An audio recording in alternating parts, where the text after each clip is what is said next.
औज़ु बिल्लाहि मिनश्शैतानिर्रजीम बिस्मिल्लाहिर्रहमानिर्रहीम। उम्मीद करता हूँ सब दोस्त खैरियत से होंगे। आज का जो हमारा टॉपिक है, जो टेस्ट है, वो है G6PD। सबसे पहले हम पढ़ेंगे व्हाट इज़ G6PD।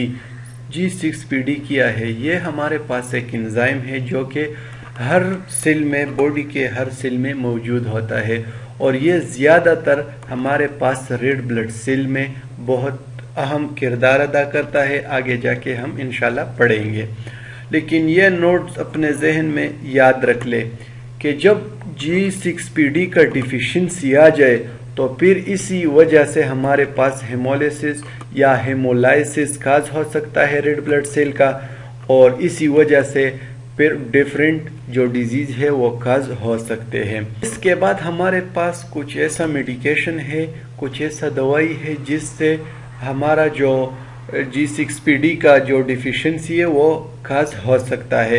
ईटिंग फेविपिन हो गया, फेविपिन से इन्फेक्शन और ऑक्सीडेटिव स्ट्रेस की वजह से हमारे पास जो G6PD एंजाइम है इसका जो लेवल है वो कम आ जाता है, डिफिशिएंट आता है। तो इसी वजह से फिर हमारे पास डिस्ट्रक्शन हो जाता है किस चीज़ का? रेड ब्लड सेल का, और इसी वजह से हमारे पास फिर बहुत से डिजीज काज हो सकते हैं। आगे जाके हम पढ़ेंगे। और फिर हमारे पास है डायग्नोसिस। डायग्नोसिस का इम्पोर्टेंस क्या है? ये हम क्यों करते हैं? ये G6PD का टेस्ट ये हम इसलिए करते हैं कि हमें ये पता चल जाए कि इस बंदे को तो हेमोलिटिक एनीमिया तो नहीं, अगर है भी तो किस वजह से? Due to G6PD deficiency. जब इसको हेमोलिटिक एनीमिया हो तो फिर ये भी हो सकता है कि इसको G6PD का डिफिशिएंसी है। इसका मतलब ये नहीं कि सिर्फ G6PD डिफिशिएंसी की वजह से इसको हेमोलिटिक एनीमिया हो गया, नहीं, कुछ और वजूहात भी हो सकते हैं। लेकिन ये बात जहन में याद रख ले कि हेमोलिटिक का जो एनीमिया है वो G6PD डिफिशिएंसी की वजह से भी काज हो सकता है। और इसके बाद to diagnose unknown causes of prolong jaundice in children. जब चिल्ड्रन में जॉन्डिस बहुत ज़्यादा तक चले और इसका अच्छी तरह से प्रॉपर ट्रीटमेंट इलाज ना करे तो फिर ये बच्चों में हमारे पास ये डिफिशिएंसी इसका काज हो सकता है। और फिर इसको मालूम करने के लिए फिर डॉक्टर हजरात जो होते हैं वो G6PD का जो टेस्ट होता है वो प्रिस्क्राइब करता है, एडवाइस करता है। और इसके बाद हमारे पास है थोड़ा G6PD का फंक्शन को टच देंगे। G6PD हमारे पास रेड ब्लड सेल का प्रोटेक्शन करते हैं from toxic products which are produced during cellular metabolism. Cellular metabolism के दौरान बहुत से कुछ ऐसे टॉक्सिक मटेरियल बन सकते हैं कि जिसकी वजह से हमारा जो रेड ब्लड सेल है वो ख़राब हो सकता है। लेकिन जो G6PD का जो एंजाइम हमने तो पहली स्लाइड में पढ़ लिया कि ये रेड ब्लड सेल में बहुत अहम किरदार अदा करता है, तो ये G6PD रेड ब्लड सेल की डिस्ट्रक्शन को बचाने के लिए इस सेल का प्रोटेक्शन करते हैं।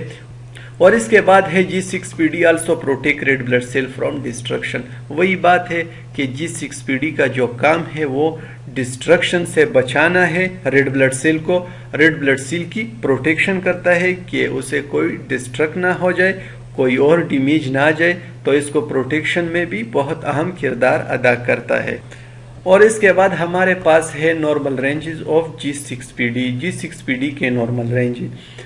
हम यहाँ पे 3 डिस्कस कर चुके हैं, 3 मेथड को। एक हमारे पास जो मेथड है वो है स्क्रीनिंग एंजाइमेटिक टेस्ट, दूसरा जो है वो है G6PD क्वांटिटेटिव इसे, और लास्ट में है रैपिड डायग्नोस्टिक टेस्ट।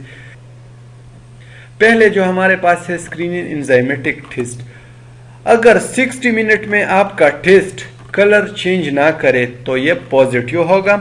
अगर 60 मिनट में आपका जो टेस्ट है, जो सैंपल है, वो कलर चेंज करे तो फिर ये हमारे पास नेगेटिव साबित होगा। अगर आप इस डायग्राम में देख ले, इसने कलर चेंज किया है तो ये हमारे पास नेगेटिव होगा, और इसने कलर चेंज नहीं किया है तो ये हमारे पास पॉजिटिव साबित होगा। और इसके बाद G6PD क्वांटिटेटिव इसे, इसमें जो नॉर्मल रेंज है G6PD का वो 7.20 से लेकर 20.5 यूनिट पर ग्राम ऑफ हीमोग्लोबिन, ये इसका नॉर्मल रेंज है क्वांटिटेटिव इसे में। इसके बाद हमारे पास है रैपिड डायग्नोस्टिक टेस्ट, ये थ्रू स्ट्रिप के जरिए हो सकते हैं, कैसेट होते हैं। अगर आप इस डायग्राम में देख ले, ये हमारे पास इसका जो कैसेट है, अगर ये भी कलर चेंज ना करे तो ये हमारे पास पॉजिटिव साबित होगा, अगर कलर चेंज करे तो ये भी नेगेटिव साबित होगा। अगर आप इस डायग्राम में देख ले तो सब कुछ आपको वाज़ेह नजर आ जाएगा। इसके बाद हमारे पास है स्पेसिमेन प्रोसीजर। स्पेसिमेन किस तरह कलेक्ट करेंगे? सबसे पहले आप 3 से लेकर 5 ml तक ब्लड लेंगे। किस ट्यूब में? EDTA ट्यूब में। ये हमारे पास EDTA ट्यूब है, इसमें ब्लड लेंगे और फिर आप ये इस टेस्ट को स्क्रीनिंग एंजाइमेटिक किट के जरिए भी आप इसको रन कर सकते हैं, या क्वांटिटेटिव इसे किट में भी आप इसको रन कर सकते हैं। और लास्ट में जो है रैपिड स्ट्रिप का जो मेथड है, अगर आप इस डायग्राम में देख ले, ये रैपिड हो गया है, रैपिड का जो मेथड है, और इसमें ये एंजाइमेटिक हो गया, एंजाइमेटिक का जो किट है स्क्रीनिंग का, और इसके बाद ये हमारे पास हो गया क्वांटिटेटिव इसे का जो किट है, वो सारे मौजूद है। In which condition G6PD will be high, कौन से ऐसे हालात है जिसमें हमारे पास जो G6PD है इसका जो वैल्यू वो ज्यादा आ जाता है।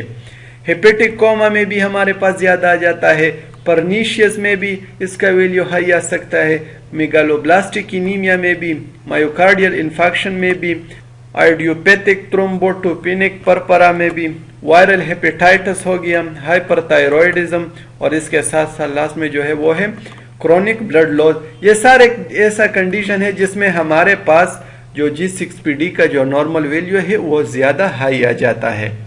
के बाद है in which condition the G6PD will be low, कौन से ऐसे हालात है जिसमें हमारे पास जो G6PD का वैल्यू बहुत कम आ जाता है अपने नॉर्मल लेवल से।